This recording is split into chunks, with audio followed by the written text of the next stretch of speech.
Divert చేసి అపవాది divert చేసిందని గుర్తించలేకపోయాము. సహాయం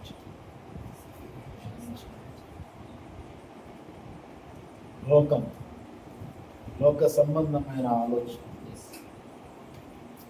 లోక సంబంధమైనటువంటి జీవన విధానం,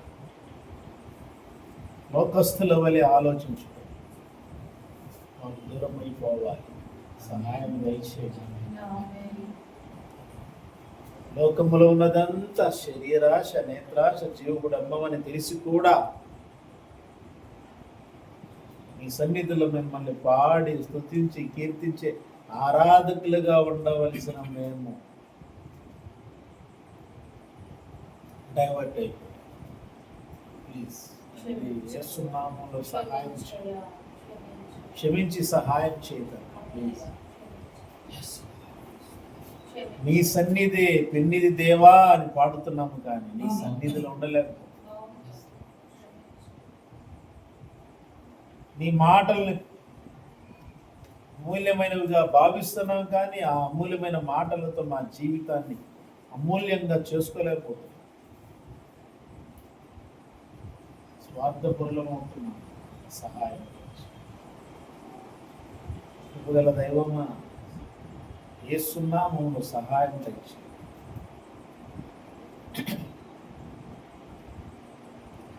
అహం దెబ్బతిన్న వారి వలె అవుతున్నాం. ఎవరు ఏది మమ్మల్ని ఏమి అనకూడదు. ఎవరైనా అంటే మా అహం దెబ్బతింటుంది.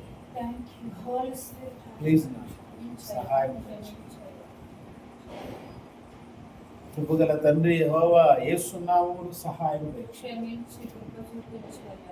అహం దెబ్బతిని అపవాది పరలోకం నుంచి త్రోసివేయబడి తండ్రి మీకు వ్యతిరేకంగా తన మడిమనెత్తినట్లుగా ఈరోజు మేము అహం దెబ్బతిన్న వారమై మీ వాక్యానికి వ్యతిరేకంగా మడిమనెత్తుతున్నాం. తగ్గింపు లేకుండా ఆలోచిస్తున్నాం.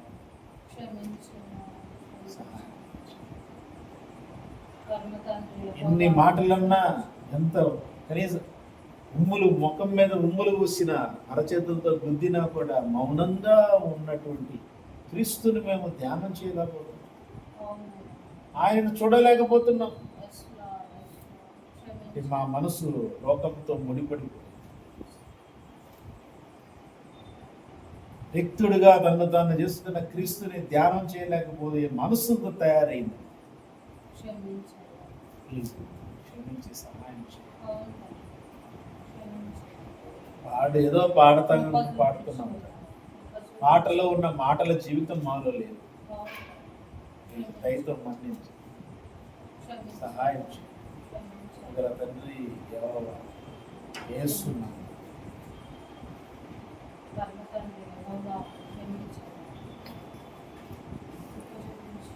సమస్తాన్ని వదిలిపెట్టి ఈ లోకానికి వచ్చిన ప్రభువుని మేము చూడలేకపోతున్నాం. సహాయం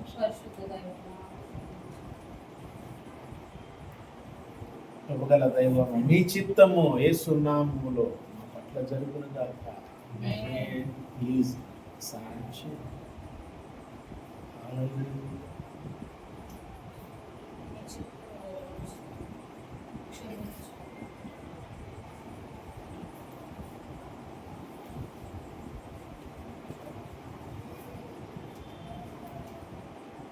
విశుద్ధుడా, వందనాలు.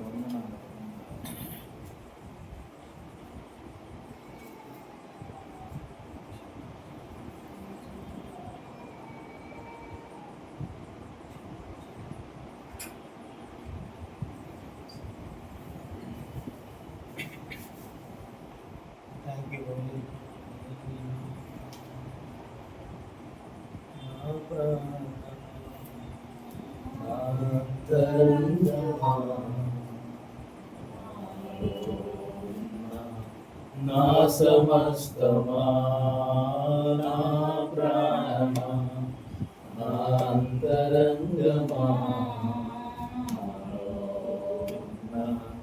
నా సమస్తమా, ఆయన చేసిన ఉపకారము ఆధారములలో దేనిని నీవు మరువకుమా. ఆయన చేసిన ఉపకారములలో దేనిని నీవు మరువకుమా. సన్నుతించుము, స్తుతించుము, ఉత్సాహధ్వని కీర్తనే ఎత్తుము.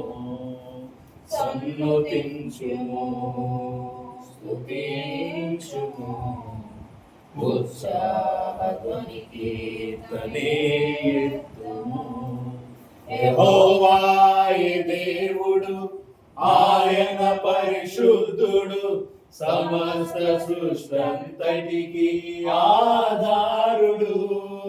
యెహోవాయే దేవుడు, ఆయన పరిశుద్ధుడు, సమస్త సృష్టంతటికి ఆధారుడు. నా ప్రాణమా, నా అంతరంగమా, నా సమస్తమా, నా ప్రాణమా, నా అంతరంగమా, నాలో ఉన్న నా సమస్తమా. యెహోవాయే దేవుడు, ఆయన పరిశుద్ధుడు, సమస్త సృష్టంతటికి ఆధారుడు. యెహోవాయే దేవుడు, ఆయన పరిశుద్ధుడు, సమస్త సృష్టంతటికి ఆధారుడు. నా ప్రాణమా, నా అంతరంగమా, నాలో ఉన్న నా సమస్తమా, నా ప్రాణమా, నా అంతరంగమా, నాలో ఉన్న నా సమస్తమా, నా సమస్తమా.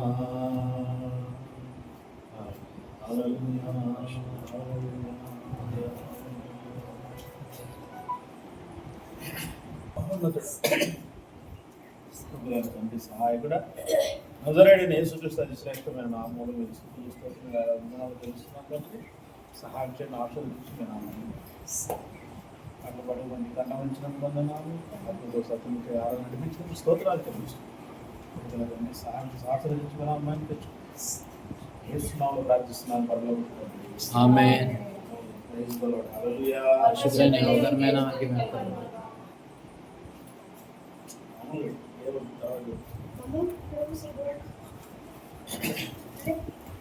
మామూలుగా చదువుతాం అంటే తర్వాత ఎవరు చదివే తర్వాత వివరణ అయిపోయిన తర్వాత అన్నయ్య వివరణ వెళ్ళిపోతాం. మళ్ళీ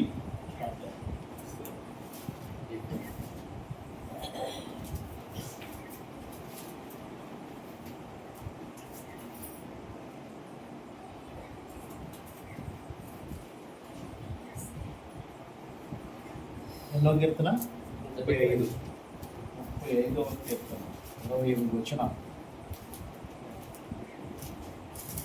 చిత్రములుగా చదువుకున్నాము.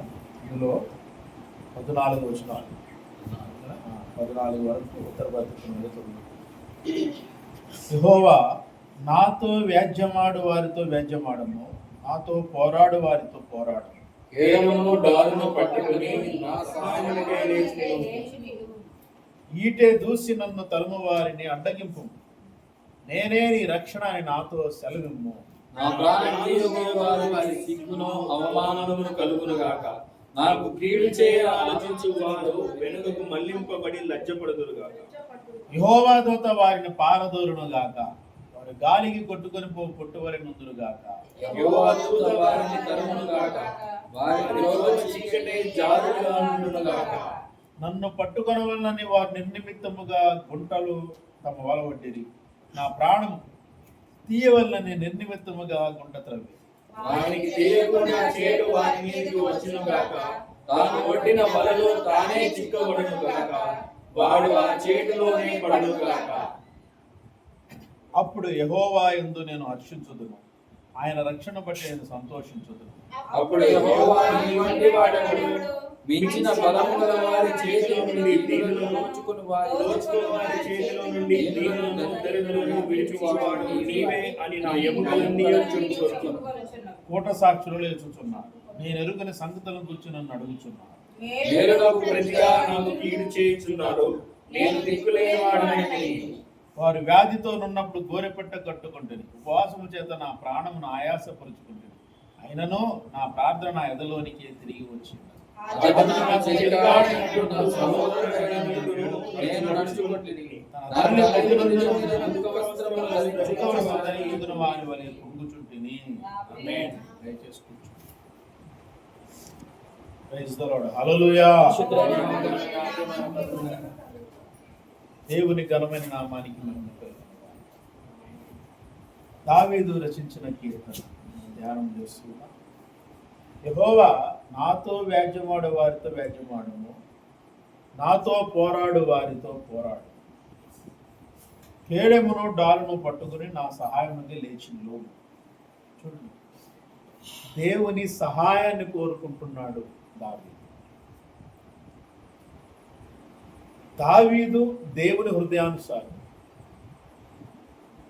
నిజంగా తనకున్న ప్రతి బాధలో కూడా దావీదు దేవునికే మొరపెట్టేవాడు. Praise the lord. హల్లెలూయా. మనం నోటితో చెప్తాం అంతే, దేవుడే నా సహాయం, కానీ మనం చేసే పని మనం చేస్తూనే ఉంటాం. ఆయన హృదయాన్ని బట్టి ఒక్కసారి మనం నడుచుకోం, కానీ మళ్ళీ మాట ఆయన సహాయం లేకపోతే ఎట్టండి, మనకి ఎలా గడుస్తుంది? ఆయన సహాయం లేకపోతే చేసే పనులు చేసుకుంటా ఆయన సహాయం అంటాం. దొంగతనం చేసేవాళ్ళు కూడా అంతే అంటాడు, విచారం చేసేవాళ్ళు కూడా అంతే అంటాడు. దేవుడు ఇచ్చాడండి పని, దేవుడా ఇచ్చింది అయ్యమ్మా, మాత్రం తెలియదా? అబద్ధం దేవుడు ఇచ్చాడండి.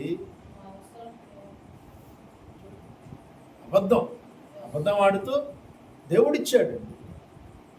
అబద్ధముతో వచ్చుబడి కంటే అట్లా దేవుడు అన్నాడు, నీతో కూడిన కొంచెమే శ్రేష్టమైనది అది. శ్రేష్టం అంటే మాట ఎంత అర్థం? మనం నోటి వాడతోనే దేవుడి సహాయం అంటాం. సహాయాన్ని అనుభవిస్తున్నామా?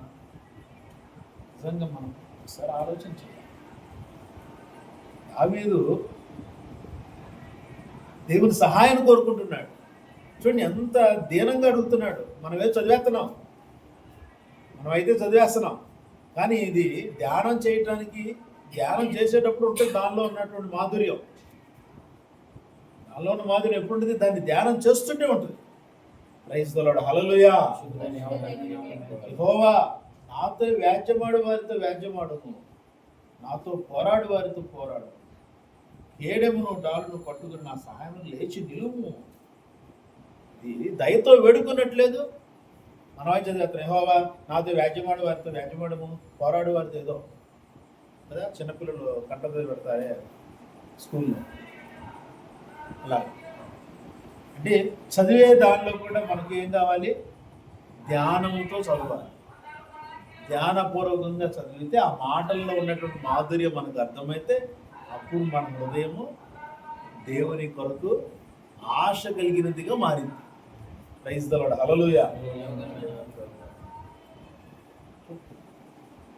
ఈట దూసి నన్ను తరువారిని అడ్డగింపు, నేనే నీ రక్షణ నాతో సెలవింపు. అనుభవించలే పరిశుద్ధుడైనటువంటి దేవుని యొక్క సన్నిధిలో ఉన్న మనము, పరిశుద్ధుడైనటువంటి యేసుక్రీస్తు ప్రభువుని నమ్మిన మనము దురాత్మలకు భయపడుతున్నాం. ఎవరో ఏదో అంటారని భయపడుతున్నాం, ఎవరో ఏదో చేస్తారని భయపడుతున్నాం. అంటే అసలు ప్రభువు ఎవరు ఎన్ని అన్నా కూడా తన పని తను చేసుకుంటూ వెళ్ళిపోయాడు. ఏంటైన పని? పగలంతా అందరికీ బోధించడం, రాత్రి అయితే ప్రార్థించడం. ఆ ప్రార్థన ఎలాగా? ఒంటరిగా వెళ్ళి ప్రార్థించేవాడు, అందరి ముందు ప్రార్థించేవాడు కాదు. అదే మనం అందరి ముందు ప్రార్థన చేస్తాం, అందరి ముందు ప్రార్థన చేస్తూ వాళ్ళ గురించి ప్రార్థన చేస్తాం, వాళ్ళ గురించే అందరి ముందు ప్రార్థన చేస్తాం, వాళ్ళ గురించే ప్రార్థన చేస్తాం. అప్పుడు అవతల వాళ్ళకి ఎలా ఉంటుంది, వినేవాళ్ళకి నీ దగ్గర ఉన్న వాళ్ళ పేరు పెట్టి ప్రార్థన చేస్తున్నావు, లేదంటే వారు నీకేమవుతారో దాన్ని బట్టి నువ్వు ప్రార్థన చేస్తున్నావు. కొడుకో కూతురో భార్యో భర్తో, ప్రభు నా భర్త కోసం ప్రార్థన చేస్తాను అని చెప్పి భర్త ముందే ప్రార్థన చేశాను. నా భర్త ఇలాగ ఉన్నాడు, అలా ఉన్నాడు, ఇలా ఉన్నాడు అని ఏమైంది బెడ్ తీసుకొని తర్వాత ప్రార్థన అంతా అయిపోయింది. లేదంటే ప్రార్థనలోని కోపం వస్తే అంటే వాళ్ళలోనికి ఏమో వస్తుంది అప్పుడు, అంటే దురాత్మని ఎవరు ఆహ్వానిస్తున్నారు ప్రార్థనతో, మనకు అర్థం కాదు అసలు దురాత్మ ఎలా పనిచేస్తుంది, ఎలా ఎందుకు పనిచేస్తుంది. తర్వాత గొడవ, ప్రార్థన అయిపోయిన తర్వాత ఏమైంది గొడవ. ఎందుకు అంటే ఆ ప్రార్థనలో తనకు అభ్యంతరం, ఆ ప్రార్థన ఇప్పుడు చేయాలి నువ్వు ఒంటరిగా ఉన్నప్పుడు ప్రభు పాదాలు పట్టుకొని బతుకులాడు, భార్య కోసమో భర్త కోసమో పిల్లల కోసమో. ఇది దావీదు అలాగే వేడుకుంటున్నాడు, ఒంటరిగా ఉండి వేడుకుంటున్నాడు. ఇదే ప్రార్థన శత్రువుల ముందు చేశాడు, వెంటనే శత్రువులు ఏం చేస్తారు, కత్తులతో కూడా చంపేస్తారు.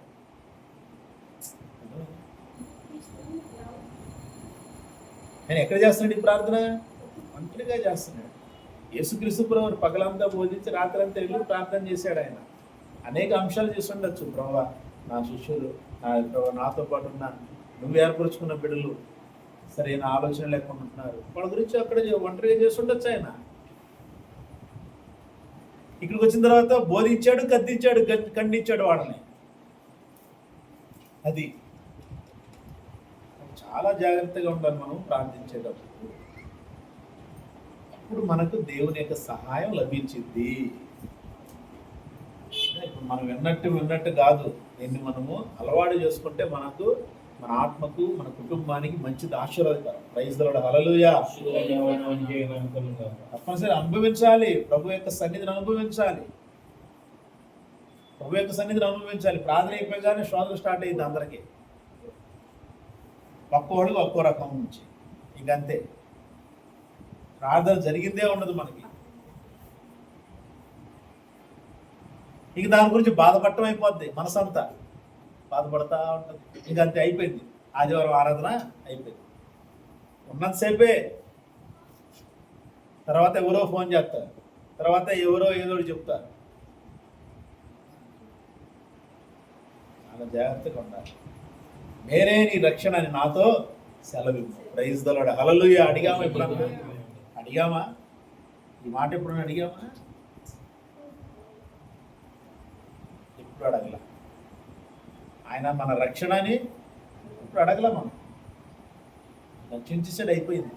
కాబట్టి రక్షణలో ఉన్నాం అనుకుంటున్నాం, ఇప్పుడు తెలియదు మనకి. దేవుని ఆత్మ అభిషేకములో మనము ఉండాలి, నిలుచుని ఉండాలి, ఆత్మలో ఉండాలి. ఆత్మలో ఉంటే అద్భుతాలు జరుగుతాయి. ప్రైజ్ ది లార్డ్, హల్లెలూయా. ఆత్మలో ఉంటే అద్భుతాలు జరుగుతాయి. ఆత్మలో, దేవుని ఆత్మలో, క్రీస్తు ఆత్మలో మనం ఉండాలి. తర్వాత నా ప్రాణం తీయగలి వారికి సిగ్గును అవమానం కలుగును గాక, నాకు కీడు చేయని ఆలోచించేవారు వెనుకకు మళ్ళింపబడి లజ్జపడుదురు గాక. యెహోవా దూత వారిని పారదును. అంతే, శత్రువులు వస్తున్నారు. ఓకే, దేవుడు వాగ్దానం చేశాడు, నెరవేర్చాడు. నీ శత్రువులు నీకు దూరంగా తరిమేస్తా ఆయన అన్నాడు. ఇదే కీర్తనల ద్వారా దేవుడు మాట్లాడి శత్రువు దూరంగా పారిపోయాడు. నేనేమి సైన్యాన్ని తయారు చేసి వాళ్ళ మీదకే పంపిలా పారిపోవాలంటే. ఆ పని ఎవరు చేశారు? దేవుడు చేశాడు. ప్రైజ్ ది లార్డ్, హల్లెలూయా. కంటికి కనబడని శత్రువు పోవాలంటే, ఆ శత్రువు పోయేదాకా నీ ప్రార్థనా శక్తి ఎలా ఉండాలి? దీనత్వంతో కూడిన ప్రార్థనా జీవితాన్ని నువ్వు అనుభవించాలి. దీనత్వంతో కూడిన ప్రార్థనా జీవితం. ఎస్, అసలు ఆ ప్రార్థన వేరు, అసలు ఆ ప్రార్థన స్థితి వేరు. దేవుని సన్నిధిలో దేవుని యొక్క శక్తిని అనుభవిస్తూ చేసే ప్రార్థన వేరు.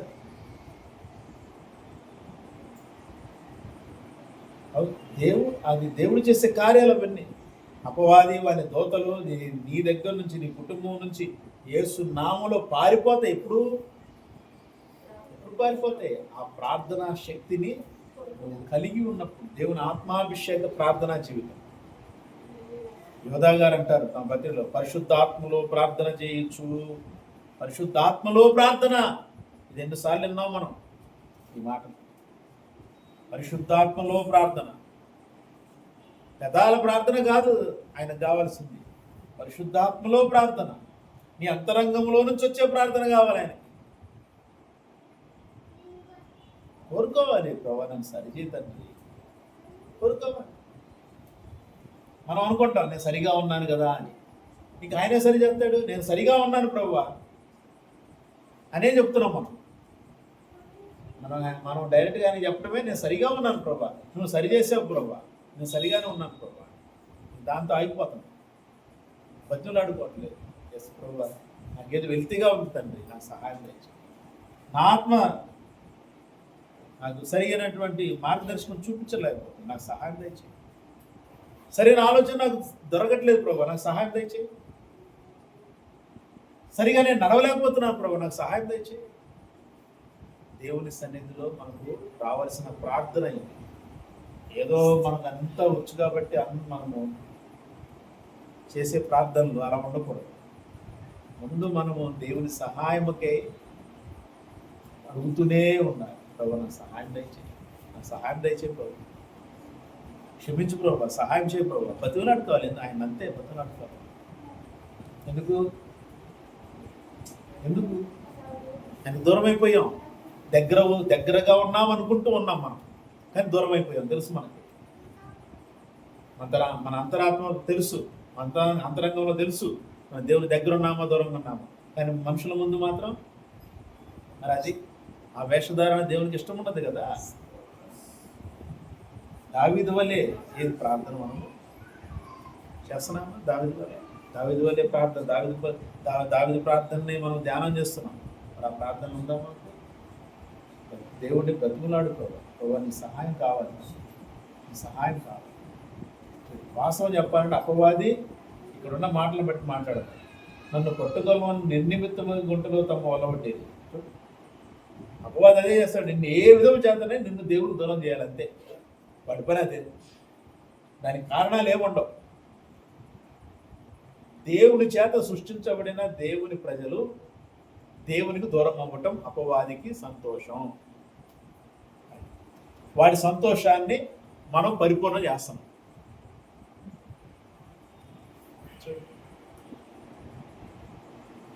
మన జీవితంలో ఆశీర్వాదాలు లేవు అని అంటే మనము ఆశీర్వాదాలు ఎందుకు లేవో ఆలోచిస్తున్నాము. కానీ అంటే లోకసమైన ఆశీర్వాదాలు మనకెందుకు? మనం దైవికమైన ఆశీర్వాదాలు మనం పొందుకుందామని ఆలోచన చేయట్లా. ఈ లోకంలో మనకి ఏదైనా రావాలి అని అంటే అది ఎందుకు నాకు రావట్లేదు అని ఆలోచిస్తున్నాం మనం. దానికంటే బదులు నేను దేవుని ఆత్మలో ఎందుకు ఆశ్రదించలేకపోతున్నాను, దేవుని ఆత్మలో ఎందుకు నేను బలంగా ఉండలేకపోతున్నాను మనం ఆలోచించాలి.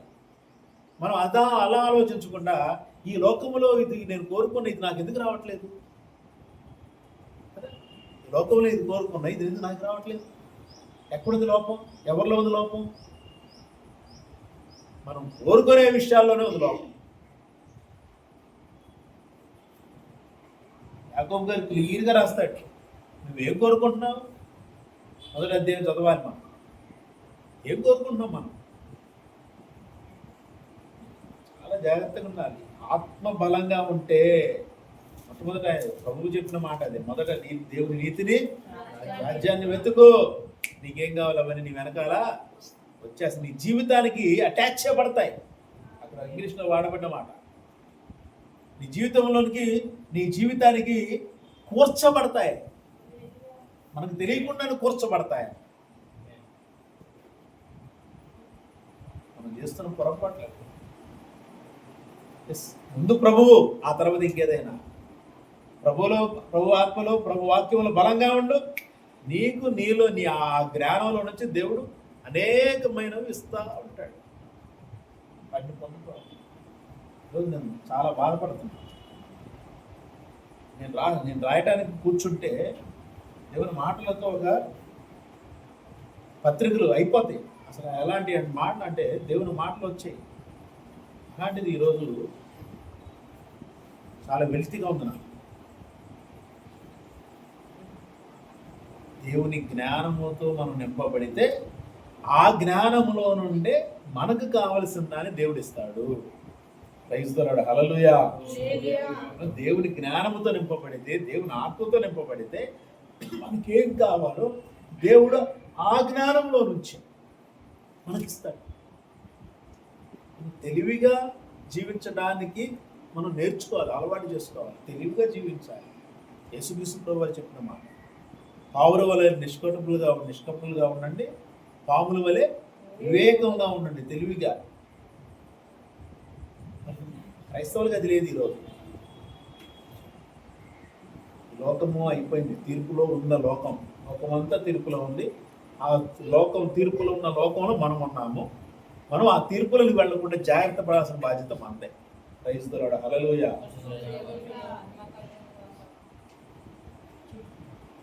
కాబట్టి ఎప్పుడైతే దేవుడు మన పట్ల కార్యాలు చేస్తాడో అప్పుడు మనము హర్షించే స్థితిలో ఉంటాం. ఇక్కడ అదే అంటున్నాడు, వాళ్ళందరూ అలాగే నాశనం అయిపోతే నేను యెహోవా యందు హర్షిస్తా అంటున్నాడు దావీదు గారు. అంటే మన శత్రువులు ఎవరు? వాడు తరువేయబడతారు. నీ శత్రువులు ఎవరైనా సరే ప్రార్థనలో ఉండు, తరువేయబడతారు, లేదా వాళ్ళు మార్పు పొందుతారు. రెండు కార్యాలు. వాళ్ళు మార్పు పొందే అవకాశం లేదా, తరమబడతారు. నీ దగ్గర నుంచి నీకు దూరంగా పారిపోతారు. నీకు తెలియకుండా దేవుడే తీసుకెళ్తాడు, నువ్వేం చెయ్యవు. లేదా ఇంకా వాళ్ళకి నీ వల్ల ఇంకా నీకు వాళ్ళ వల్ల ఇంకా ఇబ్బందిగా ఉందా, వాళ్ళని మార్చే కార్యమన్నా దేవుడు చేసే వెసులుబాటు కలిగిస్తాడు. అటువంటి పరిస్థితులు కలిగిస్తాడు. ఎప్పుడు దేవునితో, దేవుని సహవాసంలో, దేవుని ఆత్మలో మనం బలంగా ఉన్నప్పుడు పదే మనము విషయాలను కోరుకుంటున్నాం. చాలా జాగ్రత్తగా ఉండాలి. అంత్య దినాల్లో అపాయకరమైన రోజు. ఇక్కడ ఆయన ప్రార్థన చేశాడంట. నా సొంతం అనుకుని ప్రార్థన చేశా అంటే తన తల్లి అనారోగ్యం మృతి పొందితే దుఃఖ వస్త్రాలు ధరించుకున్నా నేను. తన తల్లి మృతి పొందితే ఎందుకు? తను నాకు చెలికాడైనట్టుగా, సహోదరుడైనట్టుగా నేను నడుచుకున్నా, భావించా. వాళ్లే తనకు వ్యతిరేకంగా మారేసరికి బాధపడుతున్నాడు దావీదు. కాబట్టి మన జీవితంలో కూడా ఇటువంటివి ఎన్నున్నా కానీ దేవుని సన్నిధిలో మనం ఉంటే శాంతి సమాధానంతో నింపబడతాం. దేవుడు మన పట్ల తన కార్యాలు జరిగించి నడిపిస్తాం. ప్రభుత్వం మీద దేవుని సన్నిధి మాటలను బట్టి మనం చాలా జాగ్రత్తగా జీవిస్తున్నాం. అనేక ఆశీర్వాదాలు ఉండాలి. తాపత్రయపడాలి. దేవుడి మాట ఆశీర్వదించడం కాక హల్లెలూయా. సమయాన్ని మీకు సాక్ష్యం చెప్పి దేవుడు